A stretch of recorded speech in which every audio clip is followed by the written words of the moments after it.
Kita bertemu kembali di channel Santi Kristen yang membahas banyak hal yang terkait dengan studi keagamaan. Pagi ini agak istimewa karena saya sebentar lagi akan mengajari Islamologi kepada sekitar 62 lah pendeta gereja Pantekosta di Indonesia, yang ada di Indonesia dan beberapa juga ada di Amerika itu. Saya mengajarkan Islamologi di sana untuk eh, ya mudah-mudahan mereka dapat hidayah ya. Dan di samping itu juga saya ingin mengajarkan bagaimana sebetulnya memahami pemahaman agama orang lain, seperti orang lain tersebut mengekspresikannya sendiri, memahaminya sendiri, dan mengalaminya sendiri. Apa pelajaran-pelajaran yang bisa kita ambil dari situ? Jadi sudah tidak waktunya membandingkan keimanan satu dengan yang lain, apalagi dengan nada-nada yang intoleran, nada-nada yang menghasut, yang merusak keindonesiaan kita. Saya tidak memilih cara seperti itu. Mungkin masih banyak kelompok-kelompok yang melakukan hal seperti itu. Saya sudah tidak seperti itu. Bagaimanapun, saya sebagai seorang sarjana Pantekosta, karena memang saya adalah pendeta di gereja Pantekosta di Indonesia, GPDI kan, yang sudah lulus kuliah secara serius dan dibimbing oleh sejumlah profesor, ulama di kelompok-kelompok Islam yang ada di Indonesia. Karena saya lulusan dari Universitas Islam Negeri Sunan Kalijaga, saya masuk 2009, lulus 2018. 9 tahun itu satu waktu yang cukup lama untuk bergaul dengan keislaman ya. Walaupun saya tidak mengatakan saya paling paham, tidak juga lah. Maka saya sebut saya sebagai seorang santri karena memang tonasinya yang saya dengungkan secara kuat adalah ingin belajar terus dari Islam, dari orang lain. Maka saya tidak mau menyebut diri sebagai seorang ustadz. Enggak lah, saya belum guru lah.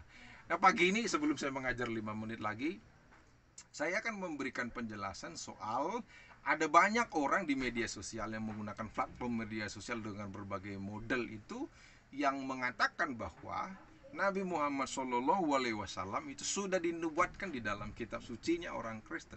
Ini kan menarik. Banyak ayat yang tapi yang paling sering dirujuk adalah misalnya dari Yohanes, Injil Yohanes pasal 14. Jadi perhatikan ya, Injil di dalam ajarannya orang Kristen itu berbeda dengan Injil yang dipahami oleh Quran, dipahami oleh orang Kristen. Injil itu bagi orang Islam semuanya ini kan.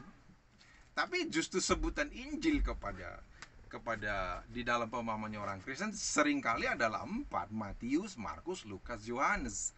Itu saja kadang-kadang para ustadzah, mubalih dan mubalih itu masih belum paham. Tapi nanti menganggap dirinya kristolog, ya kan, punya pengajaran Kristen yang paling benar. Itu saja belum paham. Teman-teman paham dulu ya. Nah, di Yohanes pasal 14 ayat 15 16 tadi biasanya itu yang dirujuk ya. Jikalau kamu mengasihi aku, kamu akan menuruti segala perintahku. Aku akan minta kepada Bapa dan Ia akan memberikan kepadamu seorang penolong yang lain supaya Ia menyertai kamu selama-lamanya.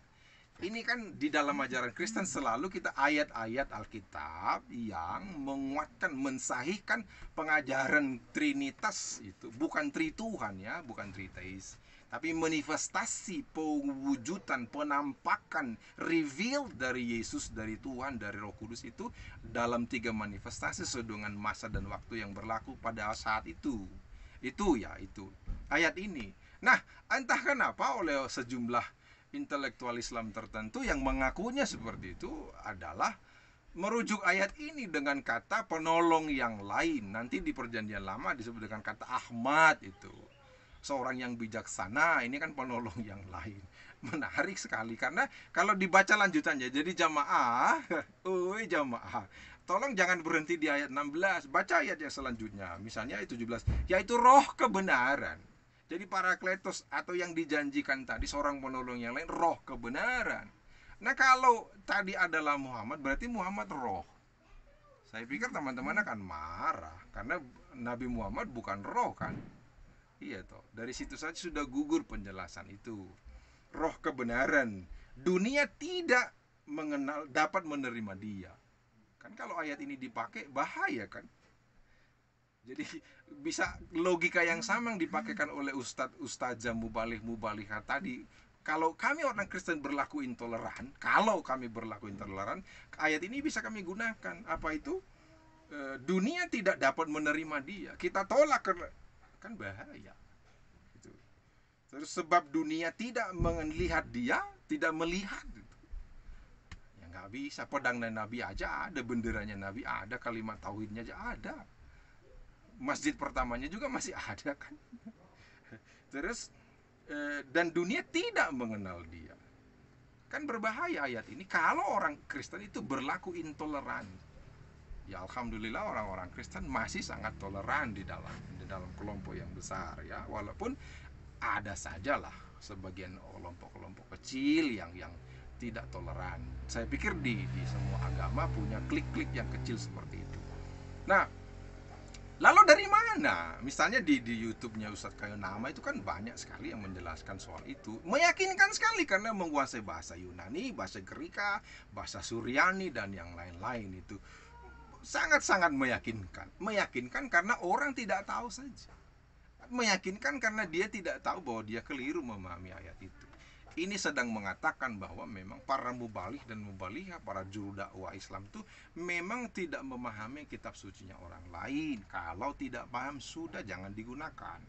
Tetapi kalau tetap ngotot ingin menggunakan, itu kan sama dengan ada paradoks di dalam studi keagamaan Islam. Di satu sisi ada banyak ustazah mengatakan, para ulama tertentu yang sebetulnya memang tidak bisa mewakili semua kelompok Islam, yang mengatakan lo Alkitab itu sudah tidak pas, sudah tidak asli, sudah tidak original, itu sudah dikorupsi, sudah diganti, sudah palsu itu.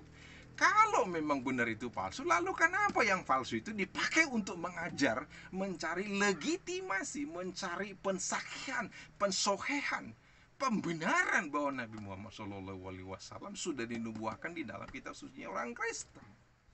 Kan ada paradoksal. Oke, saya akan mengikuti logika-logika seperti itu misalnya. Berarti kan saya senang dong dalam satu sisi, karena saya mengikuti logikanya saja bahwa kitab suci orang Kristen itu benar dong, itu firman Allah, maka dirujuk ya kepada kitab-kitab yang diturunkan sebelum kepada Nabi adalah Zabur, Injil, kan berarti benar ayat itu.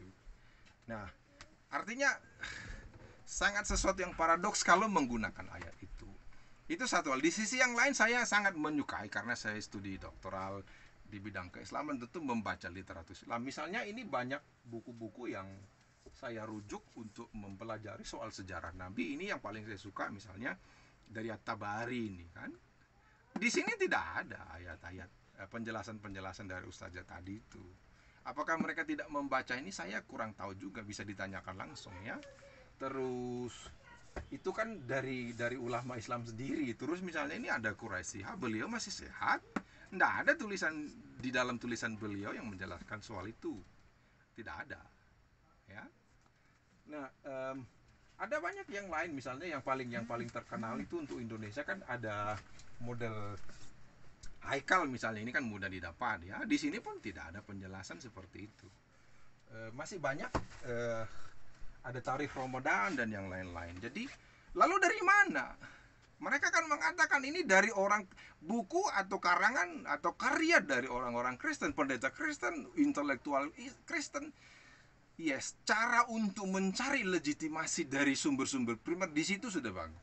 Tetapi yang tidak diwaspadai adalah Kristen-Kristen model bagaimana, Kristen-Kristen seperti apa menurut pemahaman gereja, menurut pemahaman kelompok Kristen besar.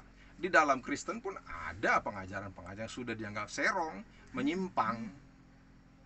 Nah, dugaan saya itu yang sering dirujuk. Jadi teman-teman, jamaah yang ada di sana, jamaah, tolong diperhatikan itu baik-baik. Nah, saya sudah menulis bersama dengan teman-teman ini, ada yang buku namanya Kristologi Mereng, sengaja kami bikin gambarnya mereng juga, dan juga judulnya mereng. Jadi pemahaman kelompok-kelompok yang bukan hanya Islam tetapi juga orang Kristen yang pemahamannya itu mereng terhadap hal-hal kekristenan. Nah, saya menulis di situ soal di bab 1 pula, teman-teman saya itu ada Ada Stanley, ada Pangeran Manurung, saya sendiri sebagai editor, kami bertiga, dan tulisan-tulisan tokoh-tokoh Kristen yang lain.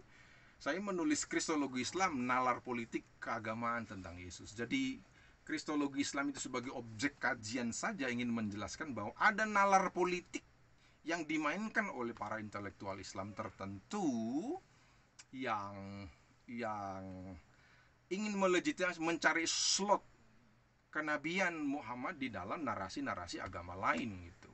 Nah, yang paling menarik kan kenapa narasi yang sama tidak dimainkan kepada kelompok Yudaism misalnya. Kita belum pernah mendengar Nabi Muhammad SAW dinubuahkan di dalam kitab Yahudi, Talmud, Tanakh misalnya, belum pernah.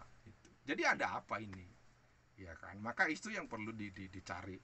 Nah, teman-teman, ada hal yang perlu diperhatikan di sini, bahwa tidak semua yang diucapkan oleh para intelektual, para ulama, para cendekiawan Kristen, bahkan Islam sekalipun, itu langsung boleh dicerna begitu saja. Perlu dicari lebih dalam lagi seperti apa sebetulnya kebenaran-kebenaran dari ajaran itu.